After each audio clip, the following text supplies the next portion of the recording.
Всем доброго дня. Вот замечательный перекресток Очеченко и дорога идет Спартовской. Сразу два нарушителя у нас здесь в центре постоят. Первая машинка и второй Кроун тоже у нас нарушает. И за ним же еще нарушает джип. Дело в том, почему решил снять это видео. Вот из-за таких вот нарушителей. У меня в этом районе гараж, и когда я еду в сторону Оченко, в сторону гаража, вот туда, да, я занимаю как положено, вот как вот этот автомобиль, левую полосу. И когда в средней становится автомобиль, однажды просто открываю форточку и спрашиваю, а что, говорю, раздел 8.5 не знаем, не позволяет, говорю, правила проехать правильно. На что водитель мне отвечает: слушай, говорит, а вот эта левая полоса только для разворота.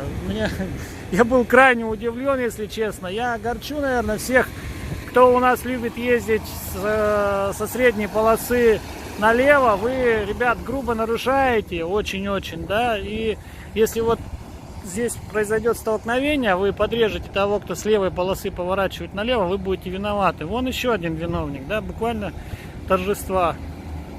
Буквально за пару минут уже 4 нарушителя. За ним же еще прет и автобусник в том числе, да, и вот что они у нас вытворяют. То есть, если бы вот эта Королла сейчас долбанула бы вот этот Филдер, водитель Короллы был бы просто-напросто виноват. 8.5 правил никто не отменял. И хочу задаться вопросом, мне его потому что по-любому, наверное, сразу зададут. А зачем здесь у нас 3 полосы? Уважаемые зрители, да, я сам не знаю, зачем здесь 3 полосы. Но есть вероятность, что может дорога дальше будет прямо продолжаться уходить на ГРЭС. Вот смотрите, еще сразу несколько нарушителей, да.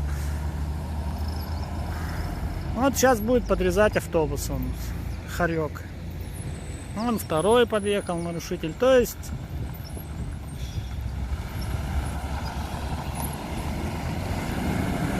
и почему-то они все думают, еще один нарушитель. Вот сейчас Исудзу бы его забудал. И почему-то они думают, что только для поворота, вернее, только для разворота вот эта левая полоса. Нет, я огорчу, ребят, еще раз повторюсь. Поворачиваем налево, согласно разделу 8.5, строго с крайней левой полосы знака,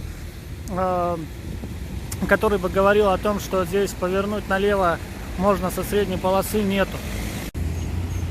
Теперь посмотрим перекресток с этой стороны. Здесь вообще нет знаков распределения движения по полосам. То есть, получается, средняя полоса здесь использоваться для поворота налево, просто-напросто не должна. Вот грубое нарушение грузовика. Он довольно небольшой.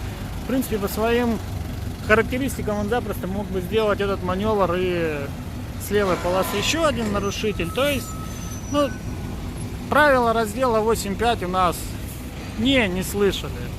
Налево с крайней левой не слышали. Зачем? То есть, если грузовик вот этот красненький сейчас будет поворачивать и ударить вот тот беленький автомобильчик, да, который там за ним стоит, пробокс, то он был бы виноват. Но пробокс оказался шустрее и убежал.